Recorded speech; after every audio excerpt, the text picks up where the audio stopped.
Programme हालात हाज़रा देखने वालों की खिदमत में मोहब्बत भरा सलाम। नाज़रीन, कोई तकरीबन 8-9 माह पहले जब इमरान खान की गवर्नमेंट गई, उस वक़्त हमने एक प्रोग्राम किया था जिसमें बताया गया था कि पाकिस्तान का जो उस वक़्त का गद्दार था वो कौन था, और राना सईद साहब ने वो प्रोग्राम किया था।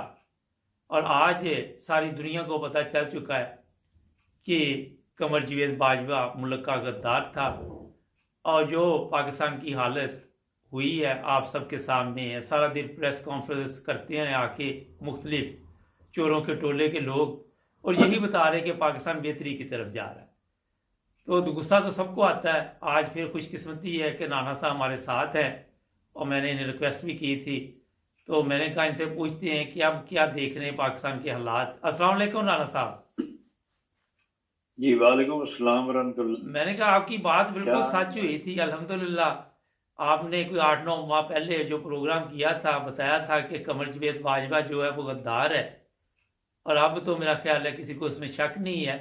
लेकिन जो सबसे बड़ी प्रॉब्लम इस वक्त है वो ये है कि मुल्क के हालात ठीक होते नजर नहीं आ रहे, और दिन ब दिन खराब होते जा रहे। आज भी आपने देखा पाकिस्तान की जो करेंसी है वो कहाँ चली गई, लोग परेशान हैं।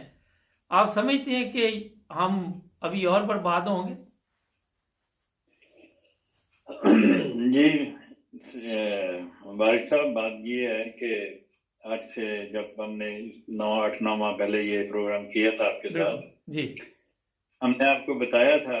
सबसे पहले शायद मैंने ही इस पे बिल्कुल बोला था कि ये सारा कुछ कमर जावेद बाजवा करवा रहा जी। है और ये इसके अलावा हो नहीं सकता। बिल्कुल आपने कहा था। और उसके बाद फिर ये आज वो साबित हो गई बात कि जो मैंने उस वक्त तजजिया किया था वो लगभग उससे 100% या बिल्कुल 1000% दुरुस्त निकला। बिल्कुल दुरुस्त। बात ये है जी कि हम एक्चुअली इतने गिर चुके हैं हर लिहाज से। जी ना देखें, ना कोई हमारा दीन है, ना कोई हमारा मजहब है, ना कोई हमारे पास कुछ दौलत है। हम मांग के लोगों से, ईसाई मुल्कों से मांग के हम खाते हैं और उससे हम अपना मुल्क चला रहे हैं। अगर वो ना दें तो हमें मुसीबत पड़ जाती है कि तनख्वाहें कहाँ से देनी है लोगों को जी। तो ये देखें, फिर ये मुल्क कलमे के नाम पे बना था।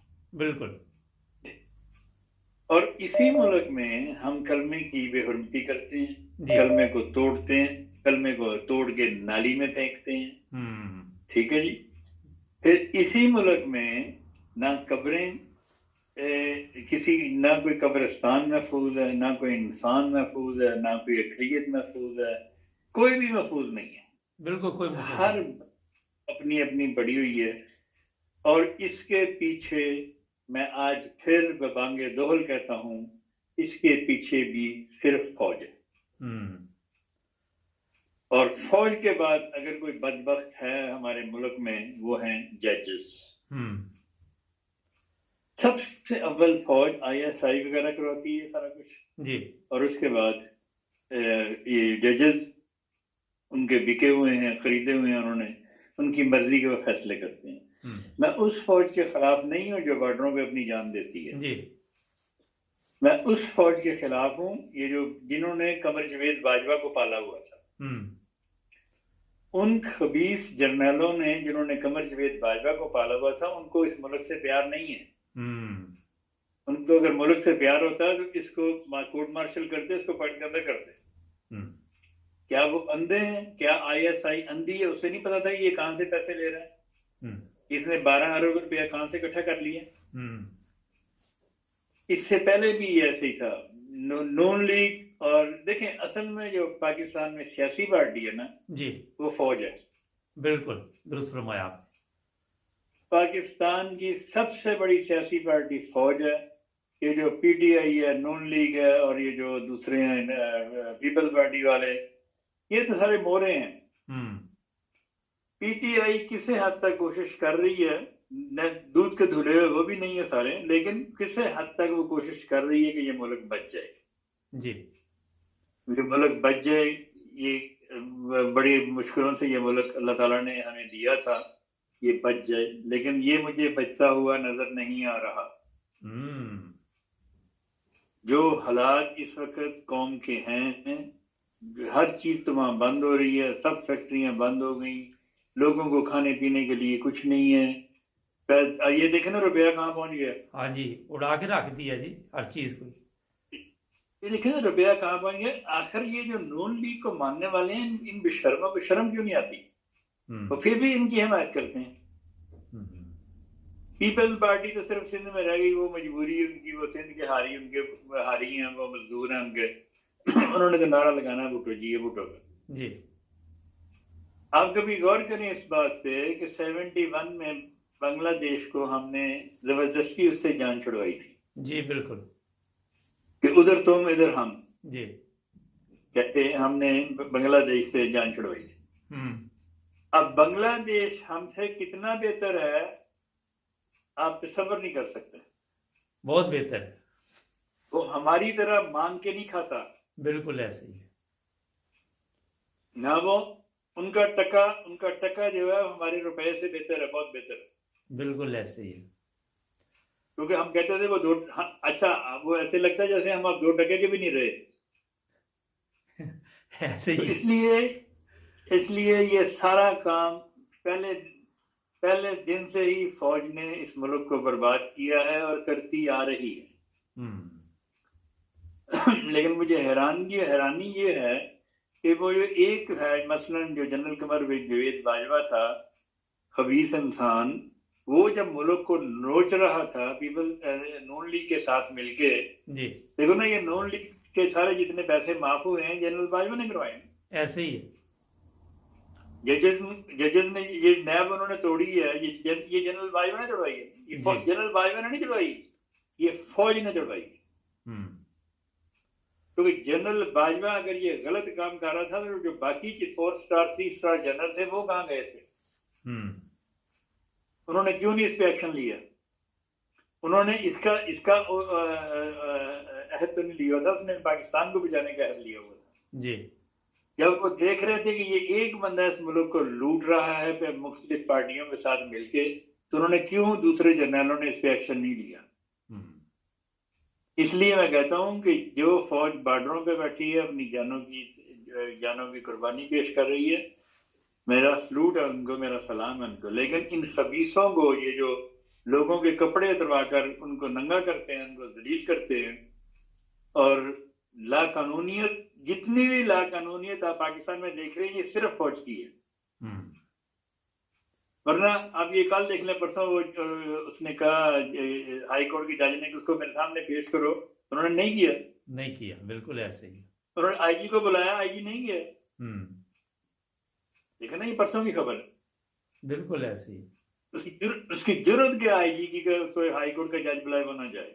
इसलिए तो उनको पीछे से हाथ है। पीछे कौन है? फौज है। सबसे बड़ी सियासी पार्टी पाकिस्तान की फौज है। उसके साथ जो मिलके चलेगा वो वही जिंदा रहेगा, बाकी वो किसी को रहने नहीं देंगे। तो जब तक ये फौज कमबख्त हमारे पाकिस्तान पे हावी है, ना तो पाकिस्तान तरक्की कर सकता है, ना ही पाकिस्तान, अब कोई नहीं मांगने जाता तो फौज मांगने चली जाती है। हाँ बिल्कुल ऐसे। जब शहबाज शरीफ को वैसे जनरल का बाजवा चला जाता मांगने के लिए, जनरल उसको आजकल तो हाफिज साहब हैं, कोई हाफिज मासूम मनीर साहब, आजकल वो गए हुए थे मांगने के लिए, शहबाज शरीफ को उन्होंने वैसे नहीं दिए, ये चला गया मांगने। तो बदबख्तो, तुम उम्मत मोहम्मदिया की कौम हो, उम्मत मोहम्मदिया हो, तुम्हारा काम है लोगों को खिलाना, ना कि लोगों से छीन के खाना। कर्जे पे कर्जा लेते जा रहे हो, मुल्क को बेचते जा रहे हो, दिन ब दिन कोई ना कोई चीज बेचते जा रहे हो और मुल्क को डुबोते जा रहे हो। कहाँ मर गई हुई फौज? क्यों नहीं बोलती फौज? क्यों फौज इनको जूतियां मार के नहीं निकालती और खुद कब्जा कर रहे मुल्क के ऊपर? क्या आप लोग इस काबिल ही नहीं? वो कहते जी हमने मार्शाल्लाह नहीं लगाना, क्योंकि मार्शाल्लाह लगाएंगे तो लोग बोलेंगे हम वैसे ही, हमारा मार्शाल्लाह लगा हुआ है, हमें वैसे ही पैसे आ रहे हैं, नून लीग भी दे रही है, पीपल्स पार्टी भी दे रही है, जनरलों को खुश हो रहा है, उनको परवाह ही नहीं है जी। ये है असल में बदकिस्मती, ये है खुदा से। असल में बात ये है मुबारक साहब कि ये कौम खुदा की नजर से गिर गई है। आज जिसने पाकिस्तान की हालत देखनी है वो देख ले। ये कौम खुदा की नजर से गिर गई है। इन्होंने वो टीएलपी वाले पाले हुए हैं, इन्होंने ये जितने बदमाश पाकिस्तान में दंदनाते फिर रहे हैं उनको पूछता कोई नहीं है। ये सब फौज ने पाले हुए हैं। सब फौज के पिछू, सब फौज ने रखे हुए। किसी को मरवाना हो, किसी को धमकाना हो, किसी को तंग करना हो, किसी को गोली चलानी हो, सब ये फौज करवाती है। अब इंसानियत पे जो जुल्म करते हैं ये लोग, ईसाइयों पे या हिंदुओं पे या अहमदियों पे, तो ये सारा कुछ फौज करवा रही है। 100% फौज है इसके पीछे। वरना जब ये हमारे कब्रिस्तान तोड़ते हैं तो फौज क्यों नहीं बोलती कि ये मुल्क में क्या हो रहा है। फौज का काम सिर्फ सरहदों पे हिफाजत करना नहीं है, फौज का काम है अंदरूनी हिफाजत भी करना। के अंदर जो बाशिंदा रहता है वो फौज इसकी मुहाफिज है। ये अहमदियों के घर जलाते हैं, अहमदियों के कब्रिस्तान तोड़ते हैं, अहमदियों के और हिंदुओं के घर जलाते हैं, ईसाइयों के घर जलाते हैं, तो फौज तमाशा देखती है। फौज अपने बोतलें पी के नशा करते हैं और ये ऐसी करते हैं। उनको क्या, कोई मरता है कोई जिए, उनको क्या, उनको पैसे मिल रहे हैं। तो देखें, अब हिंदुस्तान में फौज का कोई किरदार नहीं है, ये जर्मनी में फौज का कोई किरदार नहीं है, अमेरिका में फौज का कोई किरदार नहीं है। हमारा हमसाया हिंदुस्तान है सबसे बड़ा, जिसका हम दुश्मन कहते हैं। वो इस वक्त दुनिया में तीसरे नंबर पे गाड़ी इंपोर्ट करने वाला है जी। दुनिया में तीसरे नंबर पे। हमने क्या किया, हमने सिर्फ काफर बनाने में हमने अव्वल नंबर लिया, झूठ बोलने में हमने अव्वल नंबर लिया, धोखाबाजी में हमने अव्वल नंबर लिया। जजों ने फैसले इतने गलत किए कि इंसान की अकल दंग रह जाती है। ये सब कुछ फौज करवा रही है। ये अपने आप को उम्मत मोहम्मद सल्लल्लाहु अलैहि वसल्लम की कौम कहते हैं। ये दत्कारी हुई कौम है। लिख ले मेरी बात, ये दत्कार दी गई हुई है कौम। ये खुदा की नजर से गिरी हुई कौम है, जिन्होंने कलमे तोड़े, जिन्होंने मस्जिदें तोड़ी, जिन्होंने कब्रिस्तान तोड़े, जिन्होंने इंसान। वारिक साहब, मेरी नजर में सबसे बड़ा मजहब जो है वो इंसानियत है। बिल्कुल ऐसे ही। कोई मुसलमान नहीं, कोई हिंदू नहीं, कोई सिख नहीं, कोई अहमदी नहीं, कोई गैर अहमदी नहीं, कुछ नहीं। सबसे बड़ा मजहब इंसानियत है। अगर हम इंसान बन जाएं तो हम सब कुछ बन गए। अगर हम इंसान ही नहीं बने या इंसान ही नहीं बन सकते तो मजहब को लेके क्या करना। तो इसलिए ये 22 करोड़ अवाम 8 लाख फौज पे काबज हो के इसको जरा सबक सिखाए ताकि ये बंदे के पुत्र बने। हिंदुस्तान जैसा हमारा सिस्टम हो, यूरोपियन जैसा हमारा सिस्टम हो। फौज का काम है बॉर्डरों पे अपना बॉर्डर पे चलाए। फौज का क्या काम है सियासत।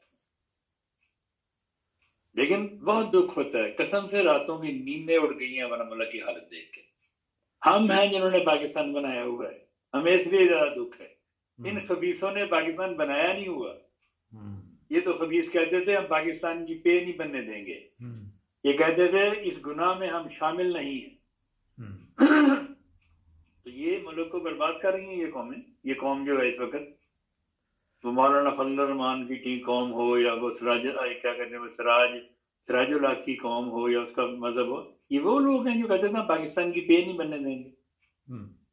तो अब यही काबिज है मुल्क के ऊपर और यही फौज के साथ मिलकर मुल्क को बर्बाद कर रहे हैं। राना साहब, आप समझते हैं कि इमरान खान को आजकल जिन मुश्किलात का सामना है वो गिरफ्तार हो जाएगा? देखें जी, ये सारी जो गेम है ये फौज करवा रही है। ठीक, सारी गेम फौज करवा रही है। जिस दिन फौज ने इनको इशारा दे दिया, इन्होंने 1 मिनट नहीं लगाना उसको पकड़ने। ठीक, फौज सिर्फ देखे ना, अब ये नकवी आया, मोहसिन नकवी, हाँ जी, वो जनरल के साथ उम्रे पे गया हुआ। बिल्कुल, वीडियो आ रही है ना। हाँ जी, ये सब मिले हुए हैं। ये सब मिलके एक्चुअली इमरान खान, इनको नजर आ रहा है कि ये कुछ काम ठीक करेगा, तो अगर ये काम ठीक करेगा तो फिर हम किधर जाएंगे। इसलिए उसको ये दलील कर रहे हैं। मैं ये नहीं कहता इमरान खान फरिश्ता है, उसमें भी लाखों, हर इंसान, कोई भी इंसान परफेक्ट नहीं है, लेकिन अगर इंसान इरादा कर ले कि मैंने ये काम करना तो फिर अल्लाह ताला उसकी मदद को आता है जी। अब देखें ना उसके खिलाफ कितने मुकदमे बनाए उन्होंने, सारा कुछ किया, मतलब एड़ी चोटी का जोर लगा लिया, लेकिन उसको पकड़ नहीं सके कहीं से। तो इसका बिल्कुल। मतलब ये है कि खुदा ताला की हेल्प उसके साथ है। राणा साहब, लेकिन बड़ा बड़ा शोर डाला जा रहा है, ढोल बज रही हैं कि 28 को लाहौर एयरपोर्ट चलो, मरियम आ रही। कौन सा कप जीत के मरियम जा रही यहाँ से? देखिए जी, ये सारा कुछ फौज करवा रही है ना, सब कुछ फौज कर रही है। वरना इन कुत्तों को तो कोई पानी ना पूछे, जो जो जुल्म किया उन्होंने पाकिस्तान पे। उसकी कभी जबान सुने आप, उस कबीस औरत की, इतनी गंदी जबान में बोलती है कि जिसका साथ इस पे इतना गुरूर और इतना तकब्बर होता है उसके बोलने में, क्या बंदा सोचता है यार ये क्या क्या औरत है ये। और उसको निकलवाया किसने था जेल से? जनरल बाजवा ने, कि ये औरत है, इसको माफ कर दो, इसको घर भेज दो। और भाई ये बाकी औरतें जेलों में बैठी हैं, उनको भी तो भेज दो फिर घर में, वही औरतें नहीं है। मैंने बताया ना, हर चीज जो आज तक पाकिस्तान में हो रहा है, जो आइंदा होगा, वो सिर्फ फौज करवा रही। पाकिस्तान आर्मी के पीछे जो कुछ खबीस लोग ऊपर बैठे हुए हैं, वही करवा रहे सारा कुछ। राणा साहब, कोई और नहीं। ये परवेज लाई जो है, आप समझते हैं कि ये टीम मुखलस है इमरान खान के साथ? मैं तो जी पहले दिन से खिलाफ हूं इसके, ये मुखलस नहीं हो सकते कभी भी। इनकी फितरत में ये बात है कि ये डंग मारते हैं, ये हमेशा अपने मौसम को डंग मारते हैं। लेकिन ये मैंने वीडियो पिछले दिन सुनी थी कि जनरल बाजवा की बहुत तारीफ कर रहा था। अब देख लेना, जनरल बाजवा को लाने वाला ही है। ये सब जनरल बाजवा के काम चल रहे हैं। मेरे भाई कहाँ फिर रहे हैं आप लोग? ये सब कुछ फौज करवा रही है। आसिम मुनीर के साथ मोहसिन नकवी गया जी, ठीक है। मोहसिन नकवी का वजीर आला बनने से 3 दिन पहले खबर दे दी थी ये वजीर आला बन रहा है जी, ठीक है। किसको, किसने बताया किसको? ये सब फौज के काम है, सब फौज बताती है, सारा कुछ फौज करती है। तो इसलिए ये कुछ नहीं कह सकते कि ये कौन करने वाला है। ये सारा कुछ, सारा बर्बाद मुल्क को अगर किसी ने किया तो सिर्फ फौज ने किया। राणा साहब, हमारे 22 करोड़ लोग हैं, चले हम मान लेते हैं कि कमर जावेद बाजवा या उसकी टीम ने, कि कोई गैरतमंद कौम नहीं हमारी? आप समझते हैं कि कोई शर्म नहीं आ रही कि हम रोजाना लाइनों में लगते हैं, आटे की लाइन जी। कमर जावेद बाजवा की टीम तो है ही थी बगैरत, लेकिन जो उसके नीचे थे वो भी बड़े बगैरत, क्योंकि वो सब कुछ अपनी आंखों से देख रहे थे और कुछ कर नहीं रहे थे। अब आसम मुनीर आ गया, ये भी वही काम कर रहा है जो बाजवा कर रहा था। तो जिसको ये कहेगा, इसने एक इशारा दे दिया कि इमरान को गिरफ्तार करो, उसको इमरान गिरफ्तार हो जाए। अच्छा, वो दे नहीं रहे इशारा सा, लेकिन कोई अदालत नहीं है, कोई अदालत नहीं उस मुल्क में, कोई जज नहीं है, सब बिके हुए हैं, सब इंतजार करते हैं जी क्या उधर से ऊपर से क्या पैगाम आता है। ये कहते हैं ऊपर वाले ने भेजा, ऊपर से क्या आता है? ऊपर सन हुक्म है जिन फाड़ लो, ऊपर से हुक्म है इसको अरेस्ट कर लो। तो ऊपर कौन है? फौज है, और कौन? फैसला महफूज हो जाता है। हाँ जी, फैसला जब हो गया तो फिर महफूज का क्या मतलब होता है? इसलिए को फौज ने चेंज करना होता है। ये पहले ही। अच्छा राणा साहब, ये बताइए कि जिन लोगों ने बेशुमार पैसा जमा करवाया हुआ था पाकिस्तान में, आज वो बड़े परेशान हैं। आप समझते हैं कि वो पैसा डूब गया उनका? देखिए जी, मुल्क तो डिफॉल्ट कर रहा है, रोजाना देख रहे हैं, खबरें देख रहे हैं। अगर तो मुल्क डिफॉल्ट करेगा तो फिर खतरा हो सकता है कि डूब जाए। अभी इसहाक डार ने सारा मलबा इमरान खान की 3.5 साल गवर्नमेंट पर डाल दिया है, तो आप के ख्याल में ये इमरान खान की भी कोई गलती थी जो मुल्क इस तरफ गया, या 35-40 साल से ही गलत चल रहे हैं? मेरे बोले भाई, इसहाक डार को लेके कौन आया था? फौज लेके आई, फौज सारा कुछ क्लियर किया, उसकी सारी पैसे, उसको हर चीज उसको वापस लौटा दी। किसने लौटाई? जजों ने लौटाई, अदालत ने फ्री किया था उसको, अदालत ने माफ किया था उसको। वो पाकिस्तान आर्मी के जहाज पे गया, वापस आया था मुल्क। बिल्कुल। कौन ले गया था उसको? ये फौज का काम है ना, फौज करवा रही है सारा कुछ। मुझे नहीं समझ आ रही लोगों को, लोग क्यों नहीं समझ रहे इस बात को। अच्छा राणा साहब, क्योंकि ये सारा काम है ही फौज का, ये आपने तो सिर्फ फौज का। आपने तो बिल्कुल खोल के बयान कर दिया, मगर हमारे तो लोग डरते बहुत है। वो कहते हुए नाम ना लेना, हमारे ऊपर ये साहब आ जाएगा, हमारे साथ ये सलूक होगा। आप समझते हैं कि ये जो पहले लोग थे उन्होंने भी इस तरफ तवज्जो नहीं दी बिल्कुल, और इसी तरह ही वो मलांग बन के चलते रहे? देखें जी, बात ये है कि जब तक आपको, अगर तो आपको अपने मुल्क से प्यार है तो आपको उसके खिलाफ कुछ भी कोई हरकत हो रही है उसके खिलाफ उठना चाहिए। बिल्कुल। तो अगर आपको अपने मुल्क से प्यार नहीं है कि ठीक है जी असि कुछ कीता नहीं, सानू कोई डर नहीं का, हम्म। तो फिर इस तरह मुल्क तबाह हो रहा है, मुल्क तबाह होता जा रहा है। और अगर ये ना ठीक हुआ तो इस तरह होता जाएगा। आप देखें ना, ये जो नून लीग वाले हैं ये कितना बोलते हैं फौज के खिलाफ। हाँ बिल्कुल। कभी आज तक पकड़ा फौज ने उनको? जरदारी बोला, उसको भी नहीं पकड़ा। नहीं ना, पल बोला, नहीं ना पकड़ा उनको। नहीं। इसलिए नहीं पकड़ा कि वो है ही बंदे फौज के हैं। तो कहते ठीक है, फट से बाहर खलोगे बोली जाओ, कोई मसला नहीं, फट से तनकीद करी जाओ। ऊपर बाहर से वो तनकीद करवाते हैं हमसे, अंदर से उनको लेके खा रहे हैं। राणा साहब, ये मरियम आपने जिस तरह बताया कि इंडिया कहाँ पे पहुंच गया, उनके पास कितनी दौलत है, वो गाड़ियां बना रहे, तो हमारे लोग तो भी तो लगे हुए हैं ऑडियो वीडियो बनाने पे, रात दिन लगे हुए हैं रोजाना। सिर्फ इसके अलावा हमें कुछ नजर ही नहीं आ रहा। तो ये जो आदत पड़ चुकी, इससे बाहर निकलना कोई इतना आसान है अब? नहीं नहीं नहीं नहीं, देखें, जब जो कौम जब कोई खुदा की नजर से गिर जाए तो वो इसी तरह के काम करती है। गैर इखलाकी काम वही करती हैं जो खुदा वो वही काम करती हैं जो खुदा की नजर से गिर जाएं। ये कौम खुदा की नजर से गिर गई है।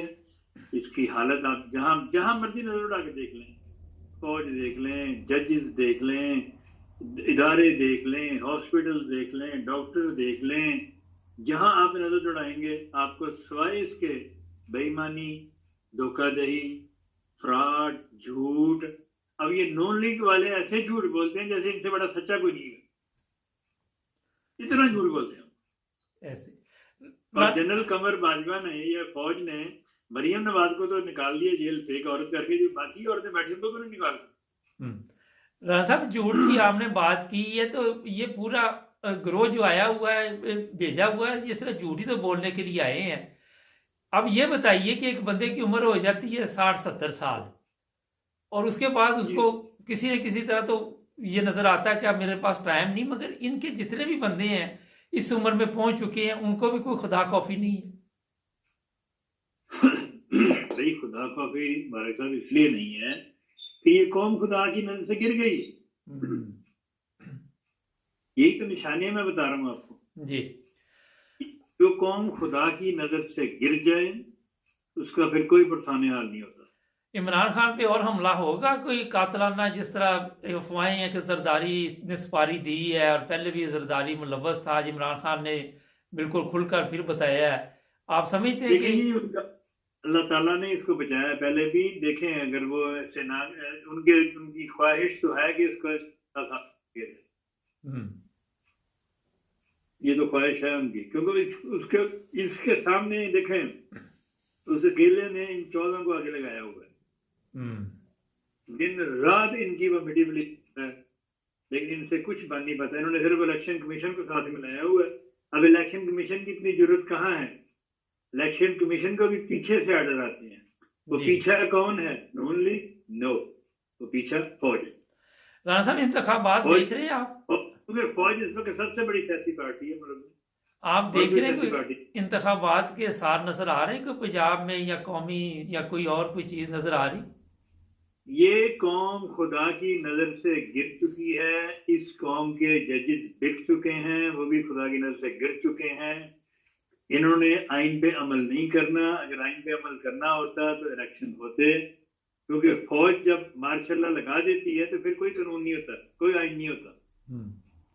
यही तो मैं बता रहा हूँ आपको कि पाकिस्तान में एक किस्म का मार्शल लॉ लगा हुआ है। राणा साहब, ये इमरान खान की कोई गलती है कि वो उसने कौमी असम्बली का मैदान छोड़ दिया, फिर सूबाई असम्बलियों के भी मैदान छोड़ दिए? इसमें आप समझते हैं जिस तरह अब कुछ लोग कह रहे हैं कि इसको वहां रह के मुकाबला करना चाहिए था। देखिए जी, वहां रह के मुकाबला क्या करे, 85 सीटों वाला बन जाए मुल्क का वजीर आजम, 126 सीटों वाला चल जाए वहां पे अपोजिशन में। देखें, इमरान खान के जो कहता है वो कहते हैं जी कि आइन और कानून के मुताबिक सारे काम होने चाहिए ना। आइन और कानून के मुताबिक उसने जो जो किया वो ठीक किया।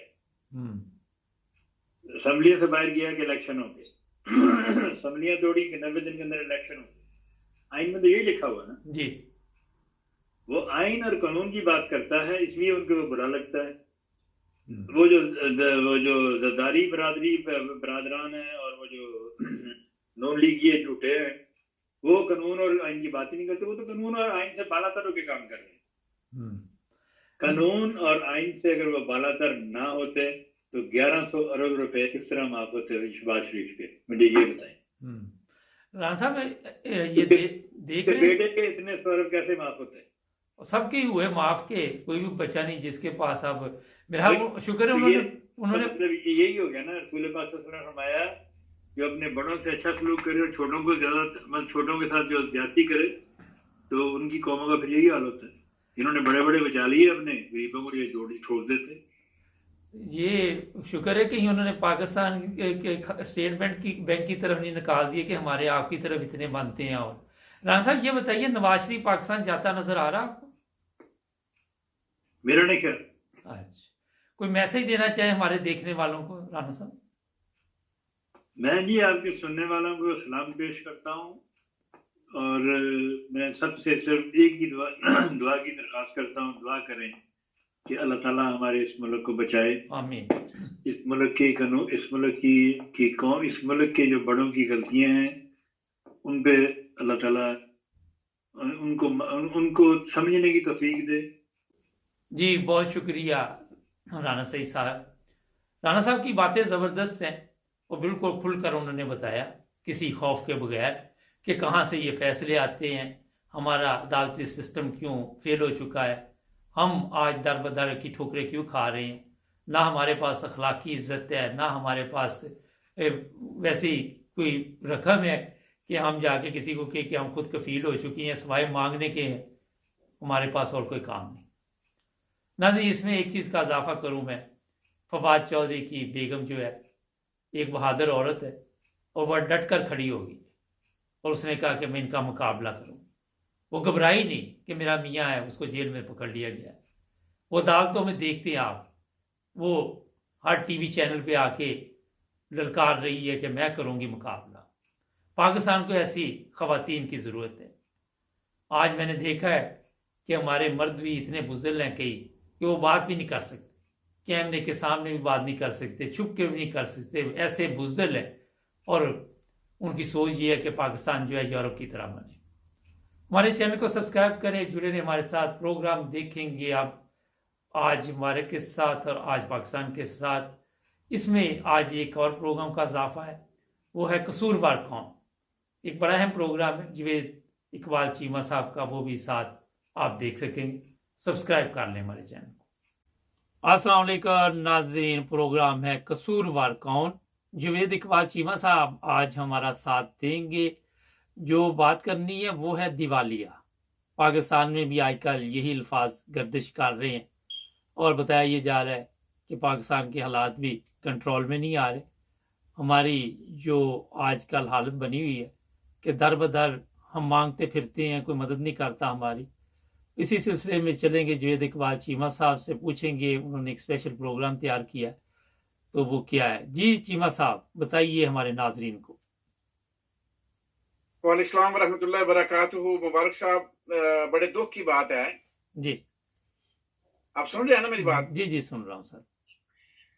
हाँ, तो मुबारक साहब, आपने वो दिवालियापन की बात की है ना, तो मेरे ज़हन में भी बात आई कि आपकी जो दिवालियापन की बात आप कर रहे थे या करते हैं, हम सब लोग जब दिवालियापन की बात करते हैं तो हमारे ज़हन में सिर्फ एक ही दिवालियापन की सोच होती है जी, वो होती है माशियत की। हालांकि कौमों का दिवालियापन जो है ना, सिर्फ ये नहीं होता जी। मेरी बात समझ रहे हैं आप? बिल्कुल मैं समझ गया कि कौमों का दिवालियापन सिर्फ ये नहीं होता कि हमारी मशीयत जो है ना वो डाउन हो गई और हमारा जो है ना हम खसारे में चले गए, हम दिवालिया हो गए। असल में कौमों का मामला जो है ना वो होता है इज्जत का, गैरत का, शर्म का, हया का, अखलाक का, ईमानदारी का, आशिक़ रसूल होने का, दावेदार होने का, मुहिब वतन होने का। ये चीजें हैं सारी जो अल्लाह ना करे वो दिवालियापन का शिकार हो जाएं। बहुत सारे वामल होते हैं जी। कहते हैं ना कि एक बहुत सारी खूबियां जमा होना जरूरी है, तब जाके एक बंदा जो है ना अच्छा इंसान बनता है। जी। इकबाल ने भी कहा था ना कि फरिश्ता से बेहतर है इंसान बनना, मगर उसमें पड़ती है मेहनत ज्यादा। तो मुल्क भी जो है ना, ये कौमों के अंदर अगर इज्जत का, गैरत का, शर्म का, हया का, अखलाक का, किरदार का, ईमानदारी का जनाजा निकल जाए, दिवालिया निकल जाए, तो उसका खत्म होना जो है ना वो मशीयत का इंतजार नहीं करता कि मशीयत दिवालिया कब होगी तब हम दिवालिया होंगे। हम तो दिवालिया हो चुके हैं, मुल्क डिफॉल्ट हो जाते हैं, ये कोई बड़ी बात नहीं है। काफी मुल्क इससे पहले भी दिवालिया हुए हैं, मगर क्या हुआ, उन्होंने अपनी इज्जत और जो है ना वकार का सौदा नहीं किया। वो कौमें थी, दोबारा अपने कौम पे खड़ी हो गई। तो दिवालिया मशीयत का होना कोई बड़ी बात नहीं है।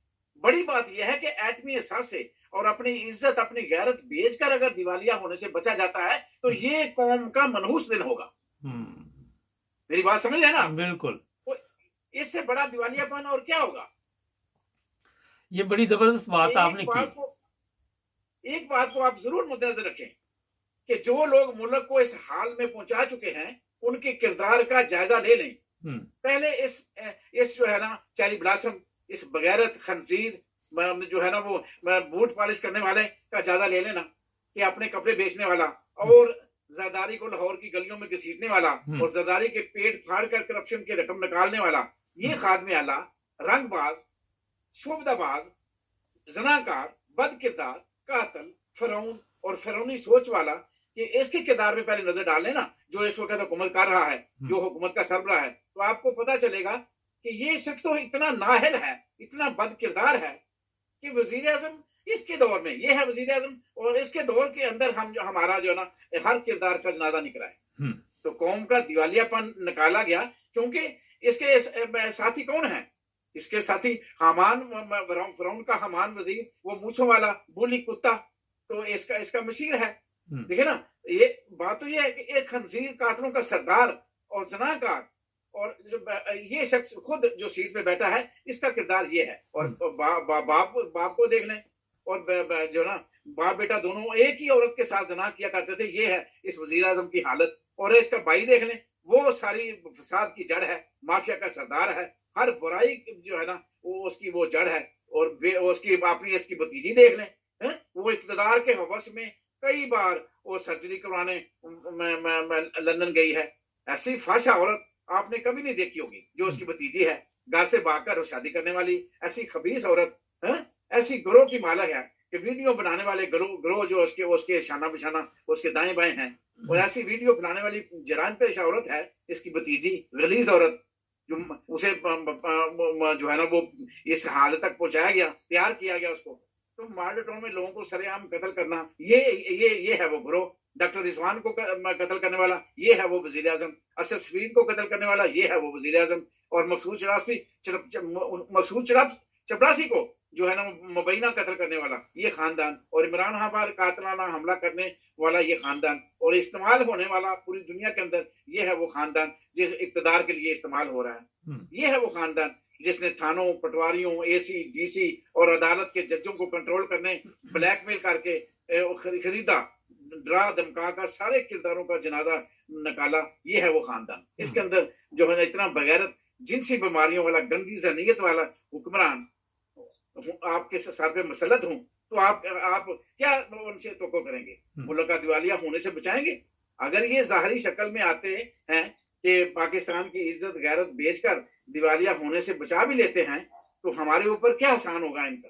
काम तो अपना कर चुके। जिंदगी में कई ऐसे मौके आते हैं कि खानदान के बड़ों की गलतियों की वजह से बच्चे ज़हनी मफलूज हो जाते हैं और ज़हनी दिवालियापन का शिकार हो जाते हैं, जिस तरह हमारे हुक्मरानों ने हमारे साथ किया है, इस अवाम के साथ किया है, और हम ज़हनी दिवालियापन का शिकार हो चुके हैं। और ऐसे लोग भी हैं, ऐसे लोग भी मैंने अपनी जिंदगी के अंदर देखे हैं जिनका कारोबार में नुकसान हो गया और मशीयत का दिवालियापन निकल गया, मगर उन्होंने बुरे वक्तों में भी अपनी इज्जत और गैरत का सौदा नहीं किया और बेहतरीन हिकमत अमली की वजह से, अपनी ईमानदारी से इस बुरे वक्त से भी सबर शुक्र के साथ निकल गए। अल्लाह के रसूल पर भरोसा किया और वो सुरखरू हो गए। हमारे साथी जो है ना, वो शराबी, वो कातिल और हुक्मरानों की तरह मैं नहीं किया कि अवाम का दिवालिया निकाल दो और अपना इक़्तिदार बचा लो। ये मेरे हुक्मरानों की घटिया सोच का नतीजा है कि मुल्क का दिवालिया ना निकलते हुए भी दिवालिया निकल चुका है, मगर इनकी बेहसी, बगैरती, बेहयाई और डटाई अपने अरूज पर रही और इक़्तिदार से अलहदा नहीं हो रही। ये है मुल्क की वकार और अवाम के हकूक अगर खाक में भी मिट्टी में मिलते हैं तो इन्हें कोई परवाह नहीं, मिल जाएं। हमने इस मुल्क और अवाम की इज्जत गैरत की खातिर साफ शफाफ इलेक्शन नहीं करवाने, चाहे कुछ भी हो जाए। मुल्क का सौदा होता है तो हो जाए, मुल्क दिवालिया होता है तो हो जाए। इमरान खान को किसी सूरत में जो आगे नहीं आने देना, उसका रास्ता रोकना है। ये हमारा मिशन है, ये हमारा आइडियल है और ये हमारा जो है ना फर्ज है। ये इन्होंने फर्ज समझा हुआ है। मुल्क का बेड़ा गर्क होता है तो हो जाए। अच्छा चीमा साहब, क्या बड़ी अहम बात आपने आज की। हम सब एक चीज सोचते हैं कि मैशत तबाह होगी, मगर अखलाकी तौर पे भी हम काफी पीछे चले गए हैं। अगर आपने ये जो बात की है, मुझे समझ आई है कि मुल्क खत्म भी हो जाते हैं, दोबारा पांव पे खड़े भी हो जाते हैं। जापान की मिसाल ले लें, अगर आप दूसरी जंग अजीम के बाद उन्होंने अपनी ईमानदारी के साथ पूरी दुनिया में बताया कि हम एक कौम है और ईमानदारी के साथ तरक्की की। दोबारा जर्मनी की मिसाल ले लें, और भी ममालिक है। तो हम अखलाकी तौर पे भी आपके ख्याल में बहुत पीछे हैं। बिल्कुल, ये तो दिवालियापन है हमारा कि हम अखलाकी तौर पे ना जो है ना ईमानदारी के तौर पे सारी जितनी भी अच्छे इक़्तिदार थे उनमें हम दिवालियापन का शिकार हो चुके हैं। देखिए ना, ये ज़हनी दिवालियापन तो है, ये बगैरती की इंतहाई है, ये फिरौनियत नहीं तो और क्या है कि बेनज़ीर को कत्ल कर दो इक़्तिदार की खातिर, मुर्तज़ा भुट्टो को कत्ल कर दो इक़्तिदार की खातिर, डॉक्टर रिजवान को कत्ल कर दो अपनी करप्शन बचाने की खातिर, मकसूद शराफी को कत्ल कर दो अपनी करप्शन बचाने की खातिर, अरशद रशीद को कत्ल कर दो, इमरान खान को कत्ल कर दो और अपनी करप्शन बचा लो, इक़्तिदार बचा लो। इज्जत, गैरत, शर्म और हया का दिवालिया या जनाजा निकलता है तो निकल जाए, इन्हें कोई परवाह नहीं। एसपी की बीवी को छेमा इस्तेमाल करो और दूसरी आशा मलिक जैसी औरत को वो दोनों बाप बेटा इस्तेमाल करो। ज़हनी पसमानदगी नहीं तो और क्या है, ज़हनी मफलूजियत नहीं तो और क्या है।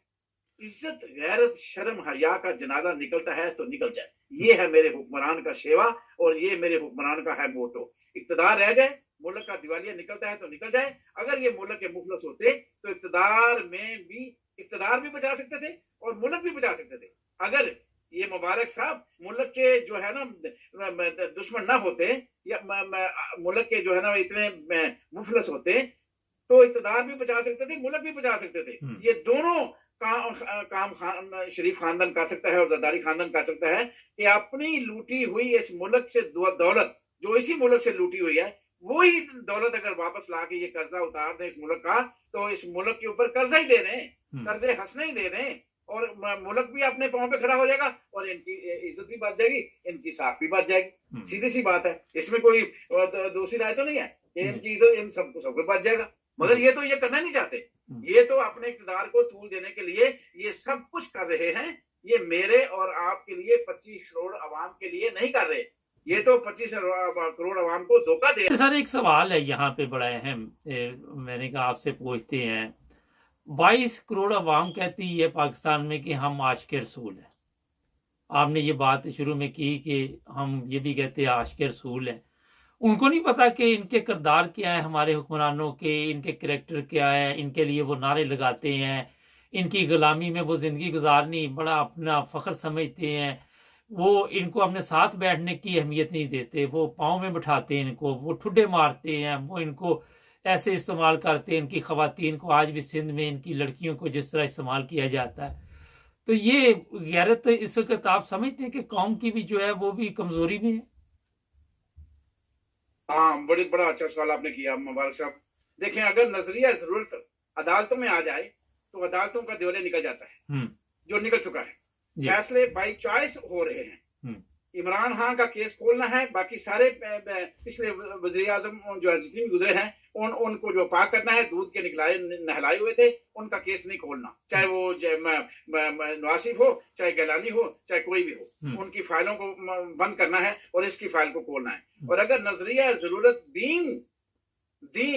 दीन के अंदर आ जाए तो दीन का भी दिवालिया निकल जाता है। तो समझो कि इस वक्त जो हमारा दिवालिया दीन के अंदर भी निकल चुका है, क्योंकि अगर मिंबरे रसूल पर बैठ के नाइंसाफी नजर नहीं आ रही, मिंबरे रसूल पर बैठने वालों को लाकानूनियत नजर नहीं आ रही, फस्तायत नजर नहीं आ रही, फरौनियत नजर नहीं आ रही, जुल्म ज्यादती झूठ पे झूठ नजर नहीं आ रहा, तो इसका मतलब है कि ये जो इनको बदमाशी भी नजर नहीं आ रही, लोगों को नंगा करते हैं, ये भी मिंबरे रसूल पे बैठ के मौलवियों को नजर नहीं आ रही, और अपना जिनसी शब्द पूरा करने के वाले बगैर को नजरें जो है ना वो उनकी नजरें हटी हुई हैं, ना महंगाई नजर आ रही है, ना बिजली पानी गैस का कोई मसला उनके आगे है। तो समझ लो कि दीन का भी और आज के रसूल होने का दावा करने वालों का भी दीनी दिवालियापन निकल चुका है। ये है सबसे बड़ा मसला हमारा, असल सबसे बड़ा मसला ये है। और दूसरी बात ये है कि जो हम बात कर रहे थे कि लोगों को बेवकूफ बना भी लें, देखें लोगों को ये चक्कर दे रहे हैं कि हमने दिवालिया क्या कहेंगे, अगर ये थोड़े से डॉलर लेके इंटरनेशनल लेवल पे अपने पांव पे खड़े हो जाते हैं, कुछ चीजों की कीमतें कम करते हैं, तो क्या करेंगे, लोगों को कहेंगे हमने मुल्क को दिवालिया होने से बचाया है। वो पेट्रोल और बिजली वगैरह को वक्ती तौर पर ये अगर कम कर भी देते हैं तो ये दोबारा जो है ना इस कौम पर मसलत होने के लिए या मसलत हो जाएंगे, क्योंकि इलेक्शन में ये जाएंगे तो कहेंगे हमने ये किया वो किया। तो अगर ये इलेक्शन पे दोबारा मसलत जो हो जाते हैं तो ये एक जो है ना समझे कि इस वक्त राह फरार है इनकी, कि उस वक्त को लाने के लिए उस वक्त का इंतजार करें कि अच्छे वक्त आ जाए और उस वक्त तक कुर्सी से चिमटे रहें ताकि अगला फिर जो इलेक्शन जीत के हम इक़्तिदार हासिल कर सकें। ये आपस में ये तय कर चुके हैं कि ये हमने काम करना है, ये इनकी सोच है। अच्छा। पहले अवाम की आंखों में धूल झोंको, फिर अवाम के पास ये कहकर जाया जाए कि देखो हमने ये तीर मार लिया, वो तीर मार लिया, हमने डूबती मशीयत को सहारा दे दिया, हमने शहादात ने ये कारनामा अंजाम दे दिया। और यही समझते हैं कि अवाम इनसे वजीरों के दौरों का हिसाब नहीं लेगी और अवाम को वजीर खारजा का असम्बली में शरबत पी के आने वाले दौरों को भूल जाएगी और जरदारी में और दूसरे जो करप्शन के किरदार हैं उनको भूल जाएगी, या अवाम मौलवी फजल मान की जो है ना यहूदियत और फरौनी सोच को भूल जाएगी। ये बद किरदार बद अनवान जो है ना करप्ट तरीन जनरल बाजवा को भूल जाएंगे। ये इतना आसान नहीं है कि ये सारे किरदार अवाम भूल जाए। इन जो लोगों को नंगा करता था, जिसका पेशा ही लोगों को नंगा करना था, वो क्या इस किरदार को लोग भूल जाएंगे? और आखिर में मुबारक साहब कौम का दिवालियापन इन किरदारों से रोशनास जो है ना वो कर पाया है। हमारी इज्जत गैरत का जनाजा निकाला, दिवालिया हो गए। इसकी मिसाल देकर बात खत्म करता हूँ कि कभी हमारे फौज के नाम बड़ा जो है ना, आखिरी बात है, बड़ी बड़ी जरा ध्यान से सुनना जी, कि कभी हमारी फौज का बड़ा नाम होता था, बिल्कुल हमारी एजेंसियों का बड़ा नाम होता था और हम इस अदारे की बड़ी इज्जत करते थे। और मेरा जाती तौर पे उस दिन दिवालिया निकल गया, मेरा भी इज्जत और गैरत का दिवालिया निकल गया जिस दिन मैंने ISPR की बिल्डिंग के ऊपर सोशल मीडिया के ऊपर एक लफ्ज लिखा हुआ देखा, एक फिक्रा, एक जुमला लिखा हुआ देखा, तो मेरी भी इज्जत और गैरत का सारा जनाजा उस दिन निकल गया। लिखा हुआ क्या था? ये ISPR की बिल्डिंग बनाई गई सोशल मीडिया के ऊपर और उसके ऊपर लिखा था industry of sex and porn recordings. Mubarak साहब सुने, ये सोशल मीडिया के ऊपर लिखा हुआ था industry of sex and porn recordings. तो जब मैंने ISPR अपने मोहतरम अदारे ISPR की ये बेइज्जती देखी तो यकीन जानिए उस वक्त मेरी अपनी गैरत और इज्जत का सौदा हो गया और मेरी जो जहनम आंखों से आंसू निकल आए और ये मेरे दिवालियापन की इंतहा थी। मेरी आंखों में आंसू थे और मैं कंट्रोल नहीं कर रहा था कि मेरी आंखों के सामने वो मंजर आ गया कि जब मैं इटली से कफन बांधकर इमरान खान के पहले धरने में शामिल हुआ था तो यकीन जानो कसम उठाता हूं उस वक्त मैं सिर्फ विवाहत में अकेला कफन वाला था और उसके ऊपर लिखा हुआ था इनकलाब is only solution of our country और मेरी मौत का जिम्मेदार खादमे आला वजीर आला पंजाब शहबाज शरीफ। अच्छा, ये बताइए कि इज्जत जबरदस्ती भी करवाई जा सकती चीमा साहब? ये इनकी खाम ख्याली थी, ये इनकी गलत सोच थी और इसी वजह से जनरल बाजवा जो है ना वो फेल हुआ, उसको बगैरती का ताना मिल गया कि उसने सोचा था कि मैं जबरदस्ती इज्जत कराऊं, और ये भी टोला यही सोचता है, मरियम जैसी बगैरत औरत और शबाज जैसा बगैरत मीना इंसान और नवाज शरीफ जैसा इंतहाई खंजीर शख्स, ये सब ये समझ रहे हैं कि हम जो है ना आ जाएंगे, लोग हमारी फिर इज्जत करना शुरू कर देंगे। भाई तुम आ भी जाओ, तुम इक़्तिदार में रहो, तुम इक़्तिदार हासिल भी कर लो, तो इमरान खान को रस्ते से हटा भी दो, मगर इज्जत नाम की चीज तुम्हें मिलने वाली नहीं है। ये इनकी खामख्याली है। ये मुल्क में इनकलाब आए ना आए, मुल्क में वो जो लोग सड़कों में निकले ना निकले, इनके घरों को आग ना लगाएं, इनको ना जलाएं, इनको सड़कों पे ना घसीटें, ना घसीट सके तब भी लोग इनकी इज्जत नहीं करेंगे। ये इनकी खामख्याली है। ये बगैरत हैं, बगैरत ही रहेंगे आखिरी वक्त तक। मेरा अल्लाह शायद इनकलाब में अवाम की मदद कर दे तो इनकी जिंदगी में इनको पता चल जाए, मगर इनको होश नहीं आएगी जब तक इनको सड़कों के ऊपर जो है ना घसीटा ना गया। अच्छा चीमा साहब, आखिर पे एक बड़ा अहम सवाल है कि पता नहीं पाकिस्तान में 22 करोड़ अवाम है या 25 है, ये भी आज तक हमें नहीं पता। कमर जावेद बाजवा तो चला गया, लेकिन जो पीछे लोग हैं जिम्मेदारी तो अब उनके हाथ में। हम ये हर बात पे तो कह देते हैं कि कमर जावेद बाजवा का कसूर है। आप क्या समझते हैं कि अब जो नए हाफिज साहब आए हैं वो भी वो किसका कसूर है, ये बताइए। चले देखिए, ये नाम देते हैं कि एक जो है ना अदारा वो अपनी सोच पे चलता है, तो अदारे की जो सोच थी ना उसको बदलना इसका काम था। अदारे की जो सोच थी, अदारे की जो लाइन थी, जो जिस अदारे ने इंटरनेशनल लेवल पे लोगों की अपने मुल्क के लिए हिफाजत करनी थी और उसने इंटेलिजेंस करनी थी अपने मुल्क को बचाने के लिए, वो लग गया अपने बंदों को नंगा करने के लिए कि शायद एक दो आदमी के साथ बचपन में कोई वैसा काम हुआ होगा तो उसको नंगा किया गया होगा। वो उसने अपनी वो पूरी कौम से वो बदला लेना था, वो लोगों को नंगा करता रहा और एक मिशन पे चल निकला। तो उस मिशन मिशन की पाया तकमील करने के लिए अभी सारा मंजरामा उसी तरह चल रहा है। उसमें कोई जरा भी रत्ती बराबर फर्क नहीं आया, तो लोग इसलिए मुतमिन नहीं है। असल में क्या है, तो इक़्तिदार में होते हैं ना, ये लोग इक़्तिदार में होते हैं ना, तो कोई कमर दर्द नहीं होती, कोई मेडिकल सर्टिफिकेट नहीं होता, कोई बीमारी नहीं होती। जब से ये इक़्तिदार में जो है ना वो निकलते हैं तो दुनिया की हर बीमारी के अंदर, आज ये इक़्तिदार से निकल जाए तो दुनिया की हर बीमारी इनके अंदर होती है। जेली सर्टिफिकेट की भरमार होती है। अगर ये किसी और मुल्क में होते तो मुझे बताएं मुबारक साहब, इनके जेली सर्टिफिकेट वजह से अदालत का जज ये कहने पर मजबूर होता कि ऐसा शख्स कौम की गाड़ी को नहीं चला सकता जो तरह तरह की बीमारियों की वजह से मरीज है। मगर कुर्बान जाऊं मुल्क खुद मुल्क खुदा दादे पाकिस्तान पर कि जजों के दिवालियापन की सोच पर कि यहाँ पाकिस्तान में ये घटिया मरीज, जानलेवा मर्जों के बीमार, हमारे मरीजों की करप्शन और मजीद करप्शन करने वाली ये बीमार हुकूमत और हुक्मरान जो कितने जिन बीमारियों का शिकार हैं, जिनके सर्टिफिकेट अदालतों में मौजूद हैं, हुकूमत करने की इजाजत है और जो मेडिकल सर्टिफिकेट अभी भी अदालतों में पड़े हुए हैं। इन खानदान के ज़हनी दिवालियापन की ये निशानी है कि लोगों को अपनी जो है ना जो वजीर बनाए हैं वो हैं जो इनकी खास खिदमत, ये जिस तरह वो करने वाले हैं। ये डड्डू देख लो, ये जो जिसको वजीर इत्तलात बनाया गया है, इस डड्डू से कितने काम लिए जाते हैं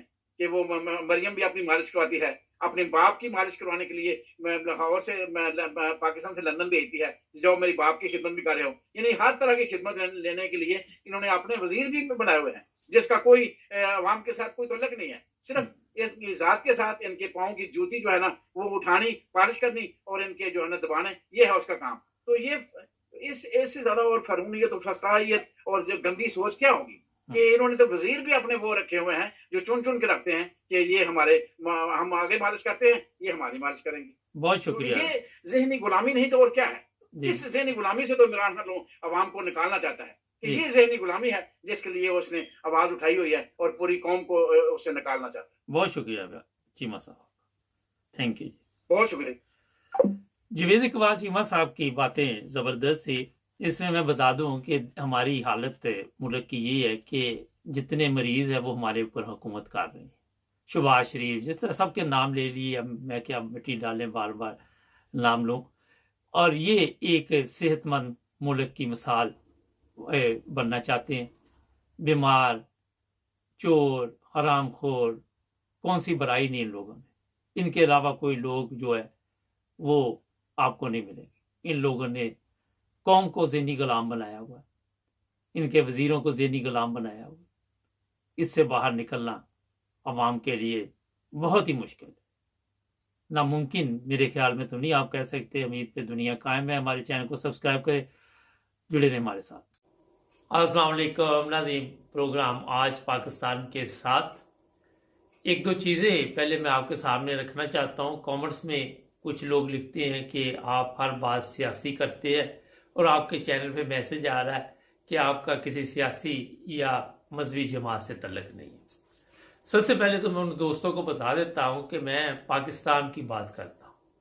अब पाकिस्तान की जब आप बात करेंगे तो जो पाकिस्तान में हालात बने हुए हैं उसी पे बात करेंगे। जो लोग कसूरवार है, ज़ाहिर है वो सियासी पार्टियां हैं, तो उनका ये हम बताते कि आपका कसूर क्या है। ना तो मेरा पाकिस्तान में कोई वोट है, ना मैंने ज़िंदगी में कभी कोई वोट डाला है, ना मेरा ख्याल मुस्तकबिल में कोई मेरा प्रोग्राम है कि पाकिस्तान की किसी सियासी जमात को मैं वोट डालूँ। इसलिए जो भी बात होती वो हमारे प्यारे पाकिस्तान के लिए होती। दूसरी बात ये है कि कुछ हमारे बहुत ही प्यारे दोस्त हमारे साथ प्रोग्राम करते, बड़े जज्बाती हो जाते हैं प्रोग्रामों में। और वहाँ पे जो मैंने चीज़ नोट की है कि एक ऐसा फ़िरका है जिसको गैर मुस्लिम अक़लीत करार दिया गया था भुट्टो के दौर में, और ज़िया के दौर में एक आर्डिनेंस जारी किया गया। बेशुमार लोग उनके जेलों में भी पड़े हुए हैं। झूठे केस जिस तरह पाकिस्तान में बनते हैं वो वहाँ पे केस बने हुए हैं। तो वो ये कहते हैं जनाब वो दायरा इस्लाम से खारिज है। तो जब मैं उनसे पूछता हूँ कि ये 22 करोड़ अवाम की फिर बात कर लेते हैं, उनको आप रहने दें, तो वो 22 करोड़ अवाम में वो ऐसी चीज़ें बताते हैं जो इस्लाम के मुताबिक नहीं होती। ये मैंने इसलिए आपको बताया कि मुख्तलिफ हमारे प्रोग्राम आप चेक करें और वहाँ पे आपको मिलेंगे जी जर्नैल जो हैं वो पाकिस्तान के मुखालफिन में हैं, पाकिस्तान को नुकसान पहुँचाने वाले हैं। जजों की बात कर ले और ये सियासतदानों की बात कर ले, पुलिस की कर ले, किसी भी इदारे की बात कर ले, तो सबको कहते हैं जनाब इनमें कोई ऐसी बात नहीं जो इस्लाम के मुताबिक हो, जो इंसानियत के मुताबिक हो। पाकिस्तान की जो हालत आज हुई है इन लोगों की वजह से हुई है, ये मुहिब वतन नहीं है। आप इस्लाम तो कहता है कि जिस मुल्क में रहो वहाँ पे आप वफादारी के साथ रहो, ये आप अगर पढ़ें तो आपको मिल जाएगा। अगर आपने कोई कुत्ता घर में रखा हो, अब थोड़ा सा इंसानों को छोड़ के जानवर की बात कर लेते हैं। बहुत से लोगों ने, मेरे जानने वाले भी हैं, घरों में पाकिस्तान में भी कुत्ते रखे हुए हैं। वो कुत्ता इसलिए रखा होता है उन्होंने, जो जिनको मैं जानता हूँ, कि वो सारा दिन उसको बांध देते हैं, रात को खोल देते हैं कुत्ते को, और फिर वो कुत्ता उनके घर की हिफाजत करता है। कुत्ते को दिन के वक्त खाना देते हैं। और ये भी आपके इल्म में है कि जिस घर में कुत्ता हो वहाँ पे चोर डाकू जो है वो आने से पहले सोचता है कि चेक करता है कुत्ता वगैरह तो नहीं मुझे काट लेगा, मुझे नुकसान पहुँचाएगा, तो उस घर में फिर वो चोर डाकू जो है वो नहीं आते। इंग्लैंड में या जो लोग रहते हैं या यूरोप में रहते हैं उनको पता है कि कई लोगों ने जो नॉर्मल कुत्ते वो रखे हो कि ये के पास खतरनाक भी हैं, उन्होंने बाहर घरों में भी लिख के लगाया हुआ है कि हमारे घर में इस तरह कुत्ता है, तो जो भी कोई आए एहतियात करे। और कईयों ने वो उनके मुंह के ऊपर एक जंगला सा भी डाला होता है कि किसी को काट ना ले, जो खतरनाक होती है। ये बात मैंने इसलिए आपको कही कि आज पाकिस्तान की जो हालत आप देख रहे हैं वो इंसानों ने की है। और मिसाल जब भी वफादारी की आएगी तो हम कुत्ते की देते हैं। ये सोचने की बात है, बड़ी एक गहरी बात मैं आपको समझाने की कोशिश कर रहा हूं। हमारी अदलिया अगर आप देख ले, हमारे जर्नैल देख लें, हमारे सियासतदान देख ले, हमारे जो भी इदारे हैं उनकी तरफ नज़र डाल ले तो आपको पता चल जाएगा। हमारे मुल्क में गद्दार बहुत है, मुनाफिक। कल परवेज़ लाई की वीडियो ऑडियो आप सब सुन रहे हैं, मैं इसलिए नहीं सुनाना चाहता, गैर अखलाकी बातें उसमें की हुई हैं। तो वो भी यही कह रहा था कि ये मोटा अच्छा हुआ पकड़ा गया, 2-4 गालियां भी साथ ठोकी उसने। ये है मुनाफिकीत। ये नहीं कि फ़ौज में हमारी में पाकिस्तान के मुखलस लोग नहीं हैं, बहुत ज़्यादा भी हैं, मगर सब में कोई ना कोई मसला तो है जो पाकिस्तान गलत जा रहा है, कोई ना कोई तो कमजोरी है जर्नैलों में जिसकी वजह से पाकिस्तान का बेड़ा गर्क हो गया। अगर डॉलर देख ले, रात को मैंने देखा एरो एकदम 272 पे चला गया, मेरा 264-65 पे है। एकदम होता है कि 1 रुपया बढ़ता है, 2 रुपये बढ़ते हैं, हमारी ऐसी छलांग है कि वो कोई हमारा मुकाबला नहीं कर सकता। परवेज लाई की बात कर रहे थे, ये तो एक ऑडियो इसकी पकड़ी गई कि ये फवाद की फैमिली से अब माफी मांग ली, मगर असल चेहरे इन लोगों के अब सामने आने शुरू हुए।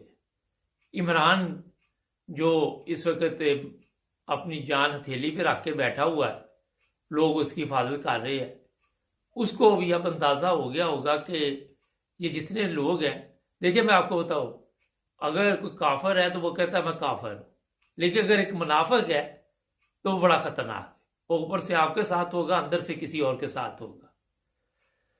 अब जहां पे फवाद चौधरी की गिरफ्तारी पे सारे पाकिस्तान के लोग जिनमें थोड़ा, जिनके ज़मीर जिंदा है, जिनमें थोड़ी सी शर्म हया है, उन्होंने कहा कि जनाब ये गलत हुआ, किसी को मुंशी कह देना या किसी को इस तरह बातें आप अगर करनी शुरू करें तो नून लीग के भी बेशुमार लोगों की बातें हैं, और अगर इसने कर दी तो आपने फौरी तौर पर इसे गिरफ्तार कर लिया और दहशत गर्दी के मुकदमा बनाने शुरू कर दिए।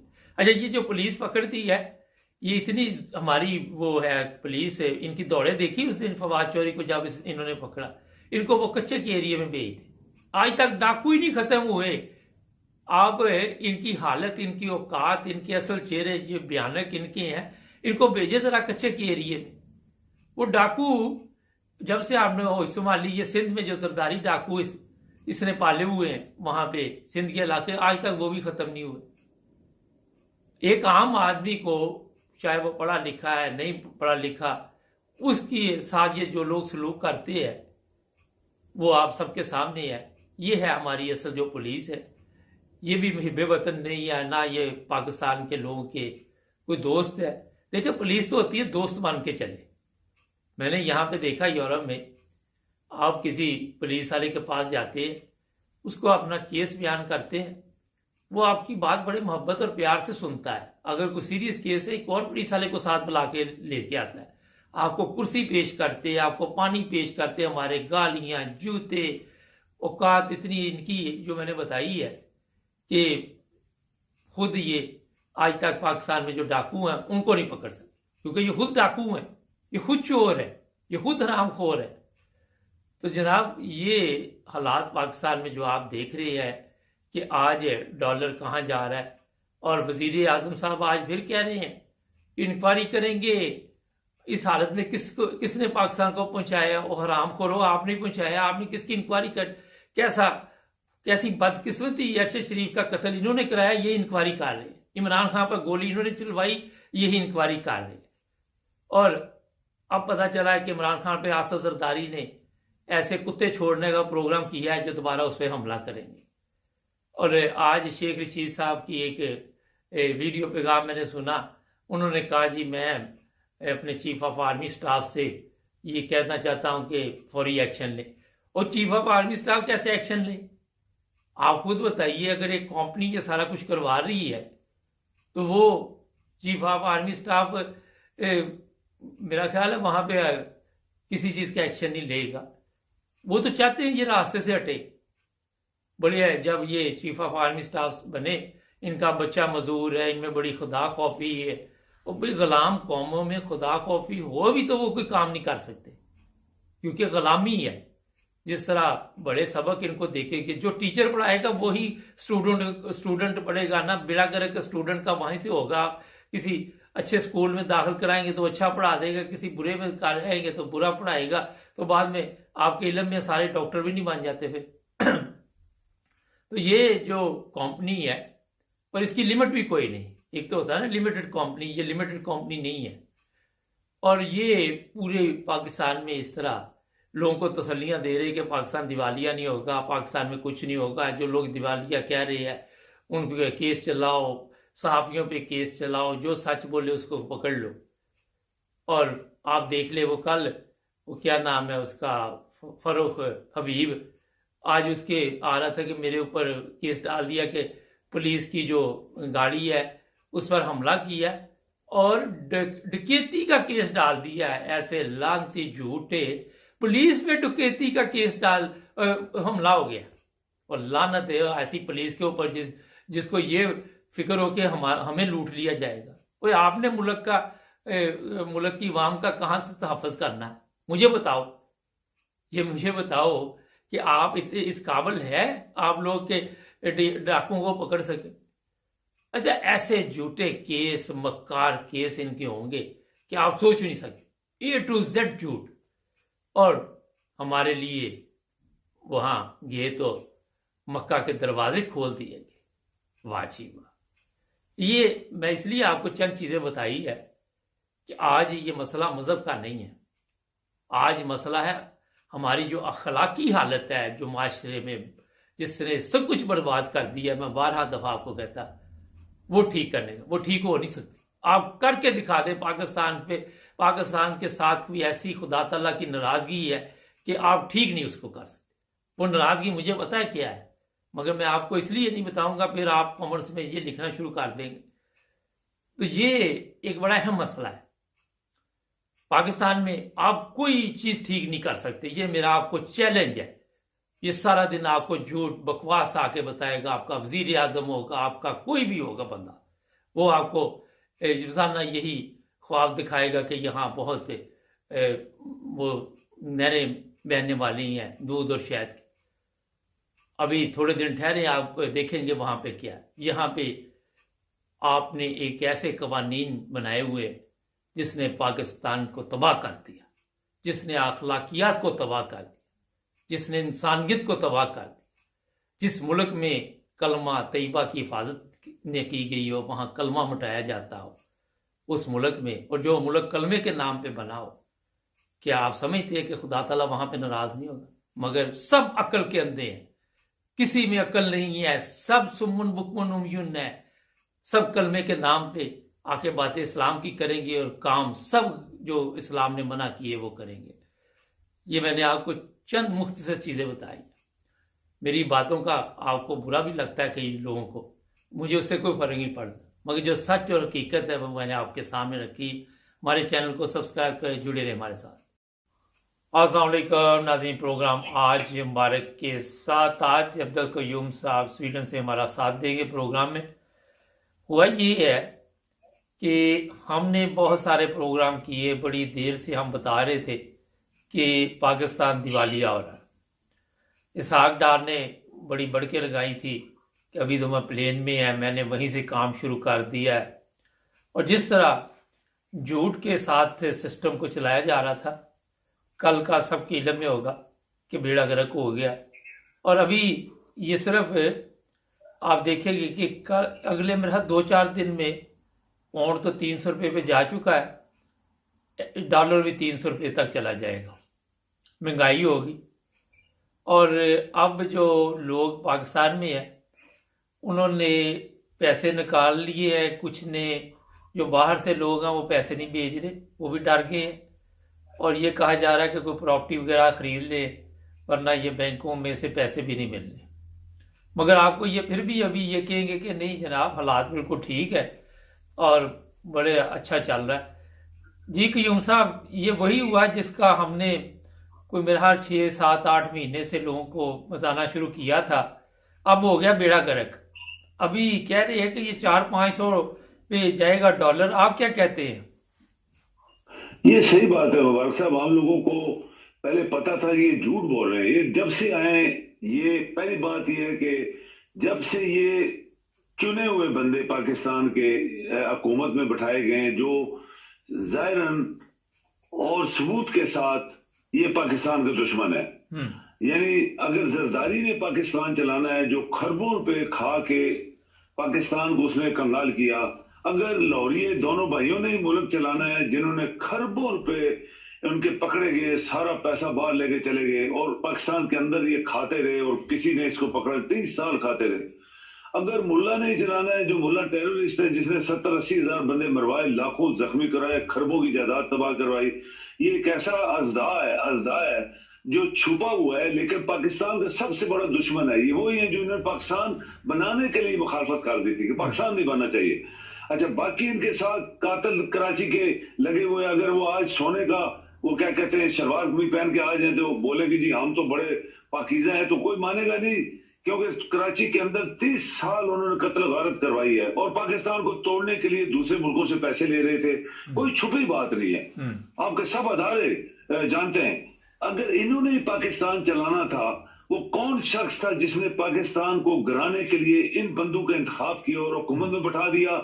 और इनके जो अवारी हैं, जो इनके साथ मिले हुए हैं, वो सब इनको बचा रहे हैं, मुल्क को नहीं बचा रहे, वो इनको बचा रहे हैं। वो सब कुछ अपने बंदों के लिए कर रहे हैं, पाकिस्तान या पाकिस्तानी अवाम के लिए कुछ नहीं कर रहे। पाकिस्तान कंगाल हो गया था 6-7 महीने पहले, और इन्होंने छुपा छुपा छुपा छुपा के हर चीज, महंगाई ऊपर जा रही, डॉलर के रेट ऊपर जा रहे, रुपया नीचे जा रहा, सब कुछ तो हो रहा है रोज, लेकिन फिर भी नहीं मान रहे थे। अभी देखें मुबारक साहब, बात ये है, ये मुल्क नहीं चलने वाला। हमने मेरे ख्याल में डजन्स ऑफ टाइम्स हमने बोला कि पाकिस्तान 75 साल से नहीं चल रहा, पाकिस्तान उधार पे चल रहा है, पाकिस्तान की जबान भी उधार पे चल रही है। जैसे पाकिस्तान बना था तो उन्होंने जनरल उधार से लिए थे, 2-3 तो चीफ ऑफ आर्मी स्टाफ अंग्रेज थे, बाकी भी मिनिस्ट्रियों में आगे पीछे सब अंग्रेज थे, तो उन्होंने वो उधार लेके रखे थे, तो मुल्क को धक्का मार रहे थे, वो चले गए, जबान इधर रहेगी। उसको आज 75 साल हो गए, किसी ने पूछा नहीं है। हम पाकिस्तानी उर्दू बोलते हैं, पंजाबी सिंधी बोलते हैं और एक दूसरे मुल्क जबान। आज पाकिस्तान जिस हालात में मुबारक साहब खड़ा है, ये साफ जाहिर है कि आपका पाकिस्तान नहीं बचने वाला। ना पैसा है, और सियासतदान वो है जो पाकिस्तान के जो हुकूमत में दुश्मन है, वो कदम कदम पे पाकिस्तान को गिराने के लिए ऐसे काम कर रहे हैं कि पाकिस्तान खत्म हो जाए।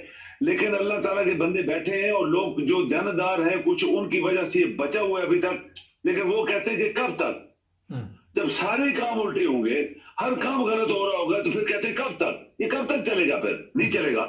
अच्छा, दूसरा ये कि आपके अदारे जो खरबों रुपए पाकिस्तान लगाता है और उनको बनाया गया है कि पाकिस्तान को बचाने, पाकिस्तान की इकानमी को बचाने, पाकिस्तान की सिक्योरिटी को बचाने, पाकिस्तानी अवाम की इंटरेस्ट में काम करे, वो सब खामोश है, वो भी बिक गए, अदारे सारे बिक गए जब, तो फिर कौन गारंटी देगा ये पाकिस्तान चलेगा? अच्छा, ये बताइए कि अब वो तो हमने बता दिया, अब आप क्या समझते हैं कि जिस तरह डॉलर, यूरो, पाउंड कैसे ऊपर जा रहा है, अब लोगों को क्या मशवरा आप देते हैं जिनके पैसे बैंकों में पड़े हुए हैं, जिनका बेड़ा गर्क होने वाला है? क्योंकि अब लोगों का बेड़ा गर्क ये करेंगे ना, पहले इन्होंने मुल्क का किया, लोगों का इस तरह करेंगे कि जिनके पैसे बैंकों में पड़े हुए हैं। समझ गए आप मेरी बात? हाँ जी बिल्कुल। अभी देखा ना मुबारक साहब, हम जैसे लोग, आप जैसे जितने लोग बाहर रहते हैं, कुछ ना कुछ तो मुल्क है हमारा, कुछ ना कुछ तो वहां चीजें पड़ी हुई हैं, और उसमें क्या है कि जो पाकिस्तान के अंदर के लोग हैं उनको तो पहले ही पता है कि वो कहते हैं हालात ऐसे जा रहे हैं, वो तो पैसा निकाल रहे हैं। मुझे 2-3 बंदों ने रिंग किया कि पैसा निकालो, जमीन खरीदो, सोना खरीद लो, सबसे बेस्ट है सोना खरीदो। अभी जो लोग बाहर बैठे हुए हैं वो कैसे ये सब कुछ करेंगे? और ये हैरानगी की बात है मुबारक साहब, हैरानगी की बात है, एक टीम जो पाकिस्तान को खत्म करने के पीछे लगी हुई है, 22 करोड़ मुल्क के लोगों का मुल्क है, वहां पे दुनिया के निजाम की तरह सब अदारे मौजूद हैं, तो वो क्या, उनको क्या हो क्या गया है? सर ये मुझे बताइए, इदारे मौजूद है, मेरी गुजारिश सुने, वो इदारों की तो तौहीन हो जाती है अगर आप उनसे पूछ लें कोई। आप कैसी बात है सर, उनको तो आप मुंशी कह दे तो उनकी बेइज्जती हो जाती है हरामखोरों की। वो तो सबसे पवित्र है, वहां पे पाक है, वो हरामखोर सुबह से शाम तक जालसाजी करते हैं, मगर उनको कोई क्या कहते देखे? देखिए ना, वही बात है ना, एक आदमी कहता है कि मुंशी तो एक काम हर्फ है, एक मामूली सा हर्फ है, उसकी कोई वैल्यू भी नहीं है, उसकी कोई सर बेइज्जती हो गई है, नहीं लगे हुए। लेकिन मुबारक साहब, जो बंदे सारा काम पाकिस्तान के खिलाफ कर रहे हैं जी, ये इलेक्शन कमिश्नर, ये चीफ जस्टिस, ये सारे अदारे जब पाकिस्तान को तोड़ने की बात कर रहे हैं, पाकिस्तान को खत्म करने की बातें कर, वो तो सबसे बड़े गद्दार हैं, उनके खिलाफ तो किसी ने मुकदमा नहीं किया। और जब ये इकॉनमी जिन लोगों ने बैठा दी है 6 महीने 8 महीने के अंदर, इनके खिलाफ किसी ने एक्शन नहीं लिया, किसी ने नहीं बोला कि इनको उठा के बाहर फेंको, समुद्र में फेंको, इनको गद्दार पकड़ो, इनको फांसियां दो, इनकी जायदादें जब्त करो। ये सारा पैसा ये खा गए, पहले चोरी करके 2 दफा खुद ही माफ करवाया, अभी तीसरी दफा फिर लगे हुए हैं, तो पाकिस्तान के पास तो 1 रुपया भी नहीं है। और सर ये ठीक है, पाकिस्तान कर दिया इसने। यूम साहब, मेरे मोहतरम दोस्त, पैसा नहीं है, मगर ये बताइए कि उनकी तो नाक कट जाती है, मुंशी कह दो तो वो तो मुंह दिखाने के काबिल नहीं रहते, उनकी शक्लों पे लानत पड़ी हुई है। वो आप क्या समझते हैं कि वो मुंशी कहने से नहीं परेशान? एक हरामखोर को जब आप थोड़ी सी भी इज्जत देते हैं तो उसका जो अंदर की हालत वो बाहर निकल आती है। आप समझ रहे हैं बात मेरी को? जी मैं समझ रहा हूँ, बिल्कुल समझ रहा हूँ, लेकिन असल बात यह ना कि फिर मुबारक साहब पूरा पाकिस्तान के मीडिया इनके खिलाफ बोलता रहे, हम भी बोल रहे हैं दुनिया में, हम कोई पाकिस्तान का दुश्मन तो नहीं है ना, हम तो उन लोगों के खिलाफ बोल रहे हैं जो पाकिस्तान को खत्म कर रहे हैं। पाकिस्तान बनाने वालों ने तो कुर्बानियां दी, पाकिस्तान बन गया, 75 साल धक्के मार के स्टार्ट करवाते रहे, और उधार हर तरह से उधार। आपका प्राइम मिनिस्टर कहते हैं अभी IMF देने वाले पैसे भाई IMF तुम क्या तुम्हारा बाप है जो तुम्हें मुफ्त देगा? उधार देगा ना तुम्हें, वो तो पाकिस्तान के ऊपर उधार आएगा ना, तुम तो भाग जाओगे फिर पैसे खा के। तो इसमें मुबारक साहब एक बात बहुत जरूरी है, आपके अदारे क्या कर रहे हैं? क्यों पाकिस्तान के अदारों को खरबों रुपया मैंने दिए और उनको चलाया, जब वो पाकिस्तान को बचाने के लिए खामोश हैं? क्यों? कौन लोग हैं ये यहाँ हुकूमत कर रहे हैं जिनको कोई अदारा नहीं पकड़ रहा, कोई आवाम जो है वो भी सोए हुए हैं, 22 करोड़ लोग हैं। अगर वो कहते हैं कि कल एक बहुत बड़ा आदमी ने बयान दिया था, उसने बोला कि पाकिस्तान के 10 लाख आदमी भी अगर इस्लामाबाद पहुंच जाए तो ये भाग जाएंगे रात को। 10 लाख किधर तो 22 करोड़ किधर मुबारक साहब? उसमें आप खुद ही देख लें कि ये क्या वाकई ये एक बड़ी गेम चल रही है कि पाकिस्तान को तोड़ दिया जाए। अच्छा ये बताइए, हम कहते तो बड़ा है कि 10 लाख बंदा पहुंच जाए, 2 लाख पहुंच जाए, 5, जब कौम की गैरत मर चुकी हो तो वो आप समझते हैं कि उनमें इतनी अकल रह जाती है? जब वहां पे आप मजहब के नाम पे तजारत करें तो खुदा ताला की भी तो नाराजगी हो सकती है ना कि इनको अकल नहीं आ सकती। ये बिल्कुल सही है, अल्लाह की लानत है। ये कौम जो इस्लाम के नाम पे बनाई गई थी, वो अल्लाह की लानत है कि 75 साल उसको चला नहीं सके। यही लोग जो अपने आप को बड़े बड़े दाढ़े रख के मुसलमान कहते हैं और हम बड़े मुसलमान हैं तो बाकी सारे काफिर हैं, ये वही लोग हैं ना। अल्लाह ताला क्यों नहीं इनको बचा रहा? इनकी दुआएं क्यों नहीं कबूल हो रही? इनके आज उम्र जो आराम की कमाई से करते हैं क्यों नहीं कबूल हो रहे? क्यों दुआएं कबूल नहीं हुई किसी की आज तक 75 साल में? मुबारक से ये सब मुनाफिक लोग हैं, इसीलिए अल्लाह ताला की इनकी दुआ ही कबूल नहीं हो रही। इनको अल्लाह ताला नफरत से देख रहा है। और ये मुल्क इस्लाम के नाम लाके एक बेईमानी की गई थी, करेंगे वो करेंगे, इंसाफ रावज करेंगे। 75 साल हो गए उधार ले लेके हमारा मुंह काला हो गया है। कोई दुनिया का मुल्क नहीं जिसके मकरूज नहीं है। और आपके इदारे जो खरबों पे खाने वाले हैं वो बड़े बड़े क्या कहते हैं कुर्सियां देखें, गरीब तरीन मुल्क के एक मिनिस्टर या चीफ मिनिस्टर या गवर्नर या आपका वजीर आजम, वो देखें किस कुर्सी पे बैठा होता है, जबकि आप दुनिया के अजीम तरीन बड़े ममालिक के सदूर को और उनके मिनिस्टरों को देखें, आप कुर्सियों पे बैठे होते हैं। अच्छा ये बताइए, ये पाकिस्तान को किस तरह प्लान करके लूटा गया और इस पाकिस्तान को किस तरह लोगों ने खाया, लूटा, बेईमानी की। और ये जो टीम बैठी हुई है 13-14 पार्टियों की, ये पाकिस्तान के दुश्मन है। अगर हमारे इदारे इनको नहीं पकड़ेंगे, अगर इनको नहीं पकड़ के इनको फांसियां नहीं देंगे, इनकी जायदादें जब्त नहीं करेंगे और एक सबक नहीं सिखाएंगे कौम को, तो मुल्क आपके हाथ से निकल जाएगा। सर ये तो आपने बड़ा अच्छे तरीके से बता दिया कि जो भी इनकी हालत है। एक चीज मुझे बताइए कि मुनाफिकीन हर पार्टी में मौजूद है, एक दूसरे के साथ ऊपर से कुछ गेम करते, अंदर से गेम कुछ चल रही होती है, और ये बड़े खतरनाक हालात जा रहे हैं इस जगह। परवेज लाई भी उसमें शामिल है, ये भी एक मुनाफिक इंसान है। अब इमरान खान को कुछ आप देखते कि कर पाएगा या नहीं कर पाएगा? देखिए हमने मुबारक साहब को याद होगा, हमने 1-2 प्रोग्रामों में बल्कि ज्यादा प्रोग्राम बोला था कि ये जो गुजरात के ये जो दोनों है परवेज अलाई और शुजात हुसैन, ये मुनाफिक लोग हैं। ये आप देखें, ये जियाउल हक की गवर्नमेंट में थे, ये मुशर्रफ की गवर्नमेंट में थे, ये पीपल पार्टी में थे, ये मुस्लिम लीग नून में थे, ये जितने भी पाकिस्तान की हुकूमतें आई उनमें ये दोनों शामिल होते थे। और ये इमरान के वफादार नहीं था। और उसने कल जो बयान दिया चौधरी फवाद के खिलाफ, इससे साफ ज़ाहिर हो गया कि अंदर से ये कितना मुनाफिक शख्स है।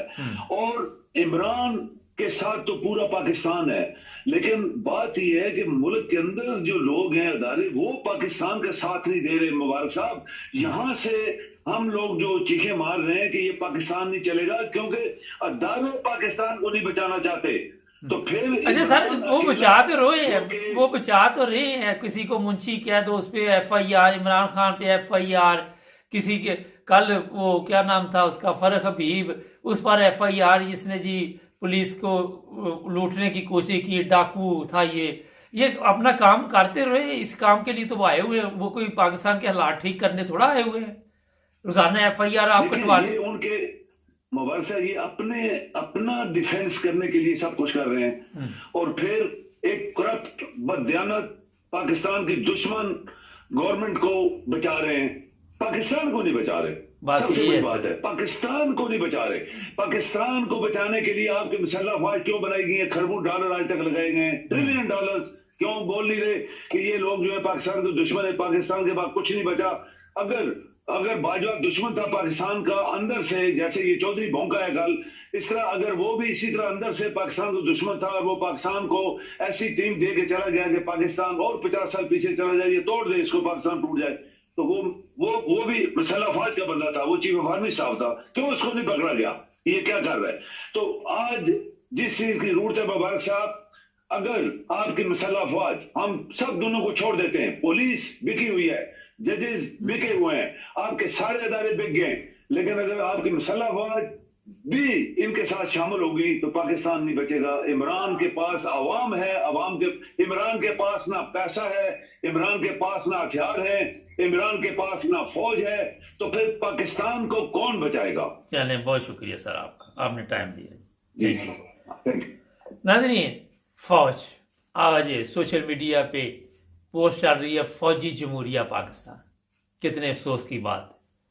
ये ऐसी तस्वीरें भी सामने आपको मैं दिखा सकता हूँ कि फौज की वर्दी पे खवातीन भी हाथ डालने की कोशिश कर रही। ये कैसे यहाँ तक हम पहुँचे?